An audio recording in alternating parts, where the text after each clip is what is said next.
Que le Dieu de William Marion Branham vous bénisse richement. Me voici encore devant vous pour proclamer les oracles sacrés, surtout en ce temps de confinement où les âmes sont découragées, d'autres sont dans une période d'inquiétude. Mais voyez que le Seigneur, je crois que nous a oints, et là j'en suis sûr, afin que nous puissions vous accompagner, vous assister pendant toute cette période. La Bible dit dans le livre de Daniel, et j'aime tellement cette partie, et les plus sages parmi eux donneront instruction à la multitude. Alors, pour ne pas user de votre temps, nous avons des choses assez importantes à développer dans notre thématique sur le choc des générations et le cycle de réveil et de mort. Et ce matin, ici, nous allons parler sur la seconde circoncision ou la génération des conquérants. Sans oublier que nous avions précédemment traité et dévoilé ou révélé ce qu'était la première génération, qui est la génération des pères batailleurs. Et à présent, nous allons nous focaliser sur la deuxième génération ou la nouvelle génération, qui est la génération des fils des batailleurs. Et Frère Branham, d'ailleurs, lui-même est précis là-dessus. Il dit que cette génération-ci, et quand on dit la génération-ci, c'est les hommes d'affaires du plein évangile. Il dit qu'ils ne sont pas des batailleurs, mais ils sont les fils des vieux batailleurs. Et ce sont ces fils-là qui, plus tard, sous la conduite de Josué, qui vont conquérir le pays. Voilà pourquoi j'ai dit tantôt que c'est la génération des conquérants. Mais tenez-vous tranquille, parce qu'avant qu'ils puissent conquérir le pays, il y a d'abord quelque chose qui doit être accompli, parce que durant tout le trajectoire dans le désert, pendant ces 40 années, Moïse n'a pas eu le temps de les circoncire. Voilà pourquoi il y a eu une seconde circoncision qui doit venir. Et cette seconde circoncision ne se fait pas sous l'onction de Moïse ou sous les instructions de Moïse, ni au temps de Moïse, mais c'est la circoncision qui est bien sûr instituée par Josué. Parce qu'après cela, elle sera directement rattachée ou connectée à la célébration de la Pâque dans le pays. Que le Seigneur vous bénisse richement. Alors je vous invite à faire la lecture des Saintes Écritures avec moi, toujours dans Deutéronome chapitre 8, le verset 2 jusqu'au verset 4. Et nous prendrons le chapitre qui nous sera très intéressant, qui parle de la seconde circoncision dans Josué, chapitre 5, le verset 1 jusqu'au verset 7. Alors on commence avec Deutéronome 8. La Bible dit, souviens-toi, c'est un souvenir, souviens-toi de tout le chemin que l'Éternel, ton Dieu, t'a fait faire pendant ces 40 années dans le désert, afin de l'humilier et de t'éprouver, pour savoir quelles étaient les dispositions de ton cœur, et si tu garderais ou non ses commandements. Il t'a humilié, il t'a fait souffrir de la faim, et il t'a nourri de la manne que tu ne connaissais pas et que n'avaient pas connu tes pères, afin de t'apprendre que l'homme ne vit pas de pain seulement, mais que l'homme vit de tout ce qui sort de la bouche de l'Éternel. Ton vêtement ne s'est point usé sur toi, et ton pied ne s'est point enflé pendant ces 40 années. Donc ces 40 années ont été aussi des années d'épreuve, des années d'humiliation, des années de formation pour voir la disposition du cœur de cette nouvelle génération, de peur que cette nouvelle génération soit identique à la première génération, qui est la génération des vieux batailleurs, des hommes de guerre. Donc, tes déserts, tes temps d'épreuve que tu passes ont un objectif très précis, c'est que Dieu veut te former afin de voir quelle est la disposition de ton cœur. Enfin, dans Josué chapitre 5, le verset 1 jusqu'au verset 7, c'est là où c'est intéressant. J'aimerais que vous puissiez focaliser votre attention là-dessus et ça va vous aider. Et pour les jeunes docteurs, je crois que c'est une brèche qui s'ouvre pour vous afin que vous puissiez creuser si profondément. Jude reçoit cela, Sion reçoit aussi cela. Lorsque tous les rois des Amoréens à l'occident du Jourdain et tous les rois de Cananéens près de la mer apprirent que l'Éternel avait mis à sec les eaux du Jourdain devant les enfants d'Israël, jusqu'à ce que nous eussions passé, ils perdirent courage et furent consternés à l'aspect des enfants d'Israël. En ce temps-là, l'Éternel dit à Josué, donc retenez en ce temps-là, fais-toi des couteaux de pierre. Dans la vraie traduction, ce sont des couteaux de silex, parce que les pierres là étaient des silex. Et circoncis de nouveau les enfants d'Israël une seconde fois. Josué se fit des couteaux de pierre et il circoncit les enfants d'Israël sur la colline d'Aralot. Voici la raison pour laquelle Josué les circoncis. Tout le peuple sorti d'Égypte, les mâles, tous les hommes de guerre étaient morts dans le désert pendant la route, après leur sortie de l'Égypte. Tout ce peuple sorti d'Égypte était circoncis. Mais tout le peuple né dans le désert, pendant la route après la sortie de l'Égypte, n'avait point été circoncis, car les enfants d'Israël avaient marché 40 ans dans le désert jusqu'à la destruction de toute la nation des hommes de guerre qui étaient sortis d'Égypte et qui n'avaient point écouté la voix de l'Éternel. L'Éternel leur jura de ne pas leur faire entrer, faire voir le pays qu'ils avaient juré à leur père de nous donner, pays où coule le lait et le miel. Ce sont leurs enfants qu'il établit à leur place, et Josué les circoncis, car il était circoncis, parce qu'on ne les avait point circoncis pendant la route. Retiens cela, il n'y a que le circoncis qui peut circoncire les incirconcis. Et Josué était, avec Caleb, l'exception des hommes sortant du désert, et d'ailleurs il était même plus jeune, voilà pourquoi Moïse l'avait pris sous son aile. Et Josué était incirconcis. Et donc de tous ceux-là qui sont sortis de l'Égypte, le seul circoncis qui est rentré dans le pays avec la circoncision sous Moïse, c'était Josué.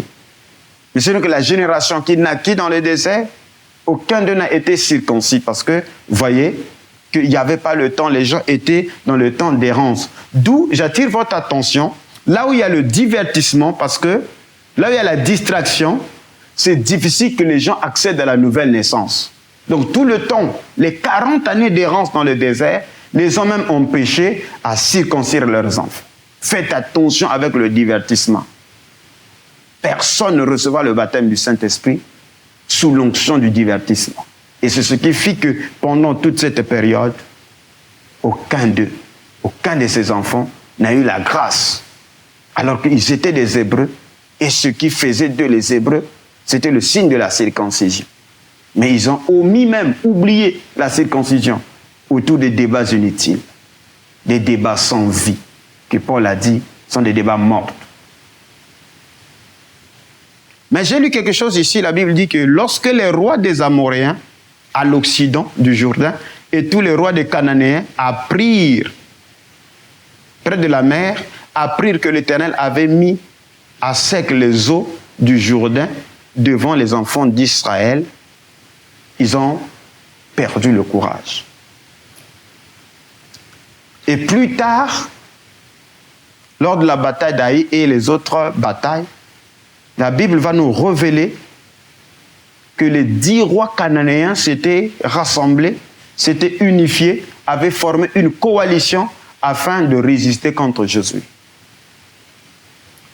Et lorsque nous voyons déjà sur l'étude approfondie de la coalition des 10 rois, ça nous ramène directement dans Genèse chapitre 14, le verset 10. Et là, vous verrez que dans Genèse chapitre 14, là, il y a la coalition où l'ensemble des rois qui se battent dans la vallée de Siddim. Et la vallée de Siddim est aussi appelée la vallée salée, parce que c'est la vallée qui se tenait près de la mer Salée, qui aujourd'hui on appelle la mer morte. Mais vous verrez que ces rassemblements de 10 rois au temps de Josué, qui nous ramène directement dans le livre de la Genèse, était un type annonçant les rassemblements futurs au temps de la fin. Voilà pourquoi lorsque nous repartirons dans le mystère de la transplantation, ces choses-là seront étudiées si profondément. Mais pour vous donner un bref aperçu, c'est qu'au verset 10 de Genèse 14, la Bible dit que la vallée de Siddim était couverte de bitume. Or, le bitume fait partie des 10 résidus du pétrole. Vous voyez? Et une autre écriture dit que le roi de Sodome et le roi de Gomorrhe dans cette poursuite et finir par tomber dans l'un des puits de bitume. Donc vous voyez que la guerre de ces 10 rois tourne toujours autour du bitume qui est le pétrole. Et donc ces choses que nous allons développer en notre temps avaient déjà pris naissance depuis le livre de la Genèse. Et dans Genèse chapitre 11, le verset 3, la Bible dit ceci, le bitume leur servit de ciment et les briques de pierre. Donc, à la construction de la tour de Babel, nous voyons déjà là la présence du bitume, la présence du pétrole. Et si au début était le pétrole, ben à la fin, ça sera toujours le pétrole. Et vous voyez que ces 10 rois dans Genèse 14, ils se battent dans cette vallée. Et cette vallée aujourd'hui s'étend allant de la zone du Moyen-Orient, depuis les Émirats jusqu'à vers la Babylonie, qui est l'actuel Irak. Pour les gens qui sont en train de soupirer, je crois que dans le mystère de la transplantation, nous allons creuser si profondément. Alors, donc la présence des 10 rois dans le livre de Josué, qui nous ramène directement dans le livre de la Genèse. Et cela aussi est annoncé dans Daniel, le livre de Daniel, au chapitre 2, je crois, si je ne me trompe pas. Dans Daniel 2, on parle là au verset 40 jusqu'au verset 43 de la statue de Nebuchadnezzar. Mais la dernière partie, c'est les pieds. Et sur les pieds, il y avait les 10 orteils qui étaient la représentativité de ces 10 rois.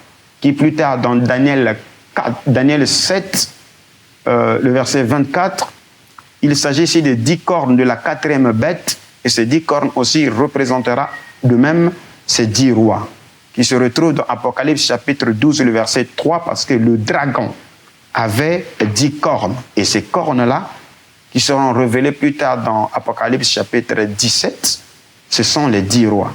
La bête d'Apocalypse 13, le verset 1er, a aussi 10 cornes. Et cette bête se retrouvera plus tard dans Apocalypse chapitre 17, le verset 3. Donc ainsi, pour voir que ces éléments que nous sommes en train de voir ici à travers les conquêtes, la traversée du Jourdain, le mystère de la seconde circoncision, la Bible dit que c'est en ce temps-là. Et c'est en ce temps-là qu'il a le rassemblement des 10 rois. Or, nous avons vu que la première génération est tombée dans le désert.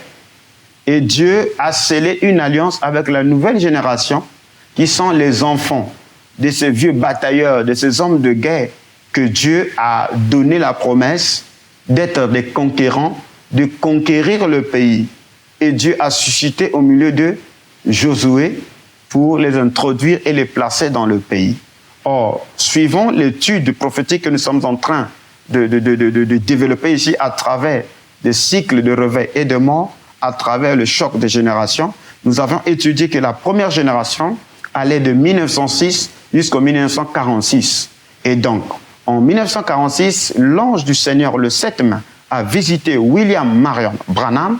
Et cette période de temps de la nouvelle génération, ou la seconde génération, ira de 1946 jusqu'au 1986. Parce que 1946, c'est plus 40 ans. Parce que la génération que nous sommes en train de traiter ici, il s'agit des générations de 40.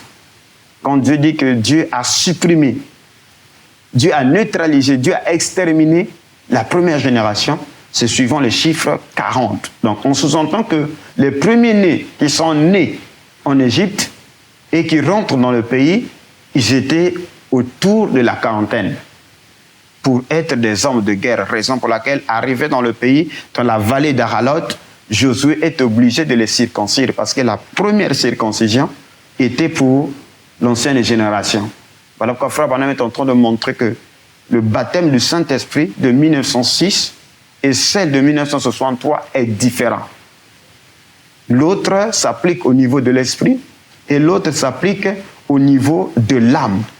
Voilà pourquoi on dit que Josué les a circoncis pour la seconde fois. Pose-toi la question, mon frère, toi tu as reçu quelle circoncision? Tu as reçu quelle nouvelle naissance? Tu as reçu quel baptême du Saint-Esprit? Est-ce que tu as la première ou la seconde? Parce que ceux-là qui sont des conquérants, ce sont ceux-là qui reçoivent la seconde circoncision.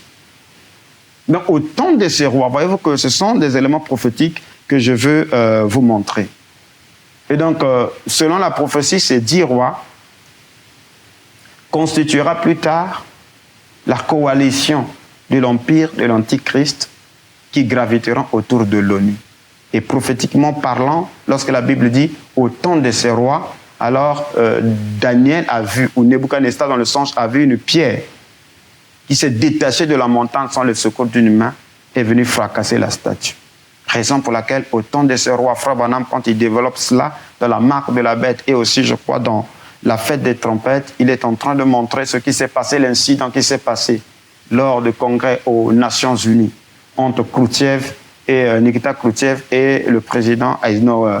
L'autre a levé sa chaussure, il a frappé et il y a eu la poussière parce que le fer et l'argile ne peuvent jamais coexister ensemble. Ainsi, au temps de ces rois, la Bible nous a montré que au temps de ces rois, ils s'assieront sur la même table et se raconteront des mensonges. Donc ces choses-là peuvent être inscrites dans un cadre purement numérique. Voilà pourquoi il faut lier la parole de Dieu à l'histoire, au nombre, à la prophétie, et ces choses-là doivent se juxtaposer, Frère Branham dit, s'harmoniser pour que cela puisse nous donner le vrai tempo qui est le « Ainsi dit le Seigneur ». Or, après la Deuxième Guerre mondiale, en 1945, qui met fin à la Deuxième Guerre mondiale, 1946, il faut des pourparlers et qui aboutit à la création de l'ONU. Et voilà, on rentre directement dans ce qu'on appelle une guerre froide entre l'Orient et l'Occident, entre le capitalisme et le communisme. D'une part, nous avons les États-Unis, d'autre part, nous avons la Russie. C'est ça, Daniel chapitre 4, Daniel chapitre 7, Daniel chapitre 2 et aussi Genèse chapitre 14 que nous avions fait mention. Ainsi, cette période de la guerre froide entre la Russie et les États-Unis s'inscrit dans la prophétie de la statue, ou la dernière phase de la statue de Nebuchadnezzar qui nous révèle les 10 orteils. Mais la Bible dit qu'au temps de ces rois, une pierre s'est détachée du sommet de la montagne. Or, de la coexistence pacifique jusqu'au paroxysme de la guerre froide, nous avons 2 périodes, 2 années qui va de 1953, parce qu'en 1954, Frère Branham a prêché la marque de la bête, jusqu'en 1962. Et voyez-vous que on arrive au paroxysme de la guerre froide, avec tout ce qui se trame autour du problématique entre les États-Unis et le Cuba. Et ce qui se soldera avec l'opération qui a échoué, la baie de cochon, sous le président, comment il s'appelle, Kennedy. Pour ceux-là qui au moins l'étincelle de l'histoire et ceux-là qui lisent les citations du prophète, qui étudient la parole, je crois que vous pouvez aller si profondément pour creuser. Mais la Bible dit, puisque le paroxysme de la guerre froide allant de la coexistence pacifique jusqu'à la guerre froide nous amène à l'année 1962, et le 22 décembre 1962, Frère Branham a fait une vision qu'il appelle la vision de la constellation. Et c'est là qu'il rentre en contact avec cette pierre que Daniel avait vue, qui s'est détachée du sommet de la montagne. Donc ces choses-là s'accomplissent dans le temps, mais les gens sont tellement aveugles, ils ne sont pas en train de voir. Et donc, quand on parle de la pierre qui s'est détachée du sommet de la montagne, nous sommes le 22 décembre 1962 avec la vision de la constellation des 7 anges. Et Frère Branham dit que selon la vision ou le sens de Junior Jackson, c'était à l'intérieur de la constellation formée par les 7 anges où se trouvait le granit blanc. Et ce granit blanc n'est autre que la pierre de fête. La pierre de fête n'est pas une pierre naturelle, mais ce sera la dernière révélation qui viendra sceller l'édifice. Et c'est l'instauration du royaume ou du 5e royaume qui vient pour étouffer les 4 successions des empires, c'est-à-dire Babylone, le Médo-Perse, la Grèce, ainsi la Rome. Et puisque j'ai juste effleuré ces choses pour vous montrer lorsque les rois, c'est-à-dire en ce temps-là, donc quand Josué entre en action, les rois se rassemblent. Or, notre Josué ici, dans notre étude, c'est William Branham qui est le conducteur de la nouvelle génération, qui est la génération des fils des batailleurs. Alors, au lieu que je vous commande cela, j'aimerais lire Frère Branham pour que lui-même puisse nous dire Qui est cette génération? Qui est cette nouvelle génération? La génération qui n'est pas la génération des batailleurs, mais les fils des batailleurs. Écoutons Frère Branham dans la prédication « Ô Seigneur », encore une fois. Là aussi, c'est une prédication prophétique parce que Frère Branham est en train de crier. Il dit que c'est la repousse de la chevelure de Samson, montrant qu'il y a une nouvelle génération qui se lève. Le paragraphe 138 jusqu'au paragraphe 139, Frère Branham dit: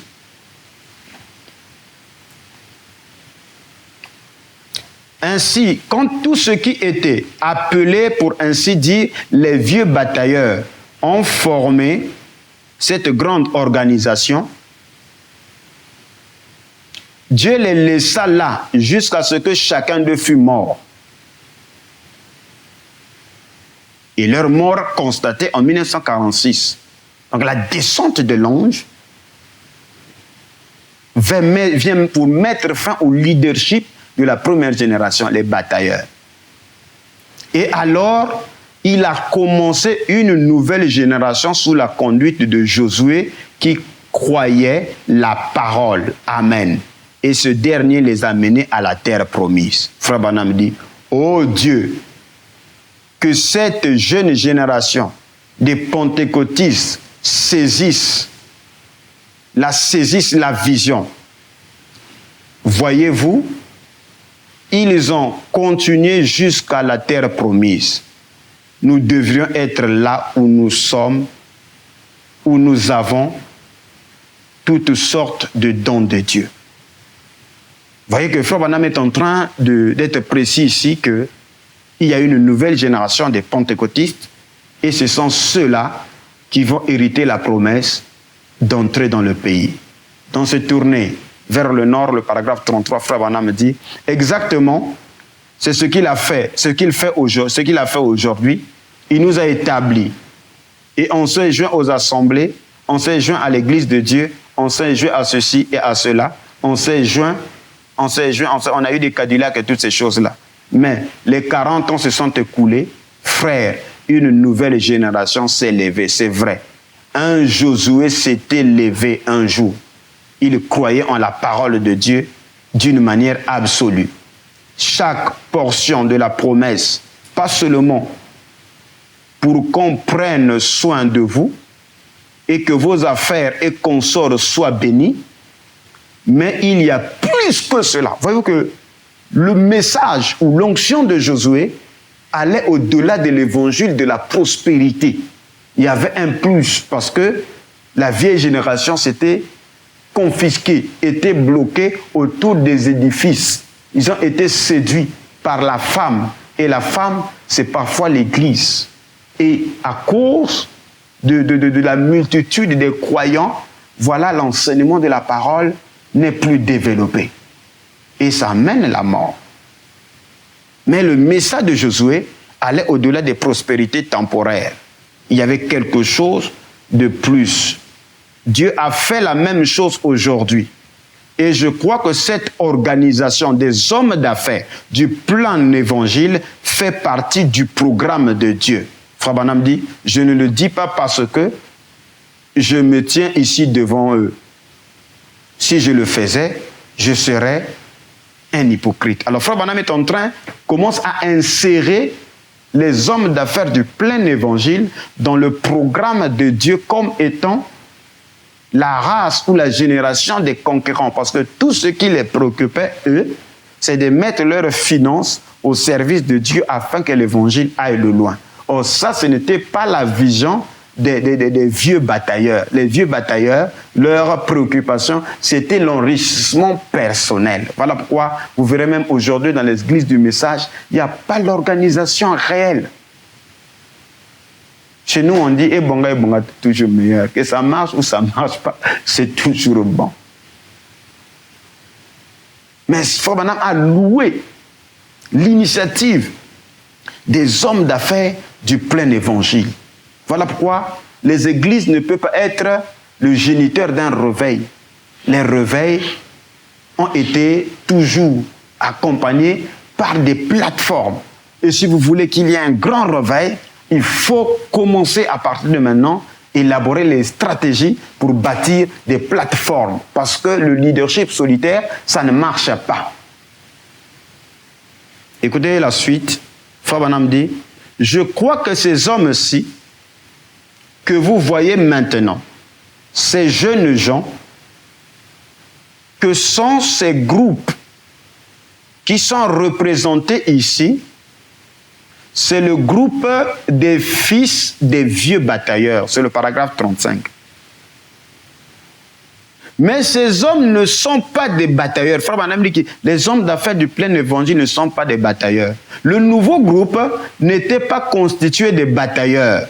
Il laissa mourir tous les vieux batailleurs, et quand les vieux batailleurs moururent, il prit leurs fils et suscita Josué au milieu d'eux et les envoya vers la pleine promesse. Voyez, je crois que c'est ce que nous voyons aujourd'hui. Je crois que c'est ce que cette organisation des hommes d'affaires chrétiens est en train de faire. Dieu est en train de l'utiliser puissamment, et il continuera à le faire tant qu'ils garderont ces barrières dénominationnelles démolies. Alléluia. Alors donc, Frère Branham ici est très précis,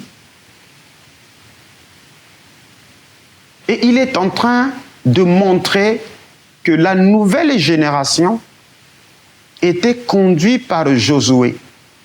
Pourquoi? Parce que la vieille génération, ils sont restés 40 ans autour de la montagne de l'organisation.